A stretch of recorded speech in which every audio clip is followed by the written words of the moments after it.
Lined up set for a start. They are off and pacing in a good beginning in the center. Rock and Ron jets out fast. Coming it with them from the inside is Sintra. Then outside, Lion Snyder from in third. Showing some hustle, check six. Drops into a big four-hole. Then back to fifth is Mock So. Sixth as they drive into the first turn is McWicked. Then it's back seventh towards the inside to find Rock-Eyed Optimist. And Shambhala is last as they zip by the quarter in 26 and 3. Wah and Rock and Ron on point by almost 2 lengths over Sintra. Then it's back into third to find Lion Snyder, gap of 2 lengths in fourth to check six. Back to fifth, Mock So, McWicked sixth. Seventh across the backstretch to Rock-Eyed Optimist, and Shambhala trails to 3/8. Half-mile bound goes the group of pacers chasing tempo setter Rock and Ron. He's up front by just over a length. Second to the rail is Sintra. Then back to third, Lion Snyder. Check six, first up out of fourth at 54 and 3/2. Beautiful cover for Mock So in fifth, McWicked sixth now. Seventh up on the move is Rock-Eyed Optimist, and Shambhala scoots up the cones to be eighth as they move into the far turn. Rock and Ron gets things his own way. Wah surveys the situation in the backfield. Sintra is the one in his helmet, first over, struggling as check six at this point. The inside trip from fourth for Lion Snyder, then on cover Mock So. Cover times 2 for McWicked. Shambhala shooting up the inside, saving ground, and Rock-Eyed Optimist trailing 3/4 in 121 into a 26 and 4 third. And it's Rock and Ron doing some front end damage here. He's up front by 2 lengths and he steps away from Sintra.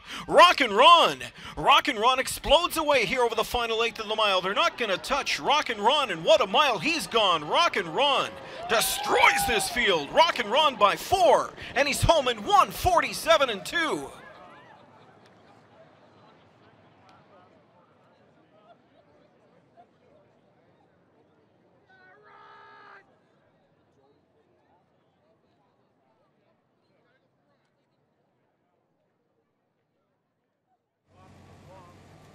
Check six, the favorite, but stablemate Rock and Ron steals his thunder here tonight. Boy, does he. 1:47 and 2 performance for that 5-year-old Real Desire gelding out of the Sportsmaster mare. I'm all around. Burke Racing Stable, Weaver Burchemi, RTC Stables, the owners, Ron Burke, winning trainer, Louis-Philippe Bois. It's active $58, dollar trifecta $114, the dollar superfecta $377.50, and the dollar pick 3 $198.70.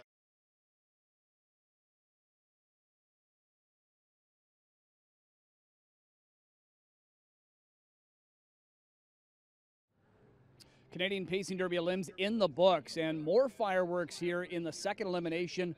What a stunning performance. 1:47 and 2 Rock and Ron. Louis-Philippe Bois picking up a live catch drive. And what's it feel like to sit behind a horse with that kind of horsepower? That's nice. The only word I had before the race, Yannick told me it's a nice horse to drive. You can do what you want, whatever you want with. And like I just sat behind. I was a passenger, and he was strong last quarter. I was real impressed with him. Well, you know who you had on your back. It was Sintra, and we know what kind of talent he is. Turning for home, I mean, did he just feel like you had plenty left in the tank? Exactly. When I had a look in the last turn, I saw that check six was coming first up, so I was trying to keep Sintra in for a little while. But then after my horse felt so good, I just let him go for the last quarter. And like I said, he was sprinting last quarter, and he was real strong. First elimination, Keystone Velocity was so impressive off the pace. After seeing what he did and now what this guy did, where do you think he stacks up? I don't know. It's all the race will develop, because Keystone Velocity showed that he can be really good over a helmet and can sprint home pretty fast. And my horse, like I said, Yannick told me he can race from anywhere, so that's a big ability too. Not bad for a couple of French kids, eh? No, that's good. All the best. Thank you. Louis-Philippe Bois, big effort here, 1:47 and 2. Rock and Ron in his Mohawk debut.